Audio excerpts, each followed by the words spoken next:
সময় এগিয়েছে দেখা গেছে এই ৩ প্লেয়ার ধারাবাহিকভাবে পারফরম্যান্স করে এসেছে ভারতীয় দলের জার্সিতে।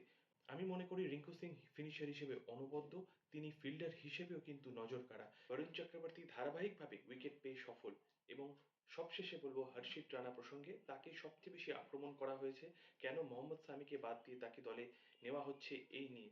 কিন্তু যত সময় এগিয়েছে দেখা গেছে বোলিং করতে এসে প্রথম ওভারে উইকেট তুলে নেওয়া হোক কিংবা প্রপার লাইন অ্যান্ড লেন্থ বজায় রেখে একটা ভদ্রস্থ ইকোনমি মেনটেন করে উইকেট তুলে নেওয়ার টেন্ডেন্সি কিন্তু হর্ষিত রানার মধ্যেই ছিল এবং ২০২৫ মরশুমে হর্ষিত রানাই সবচেয়ে বেশি উইকেট টেকার।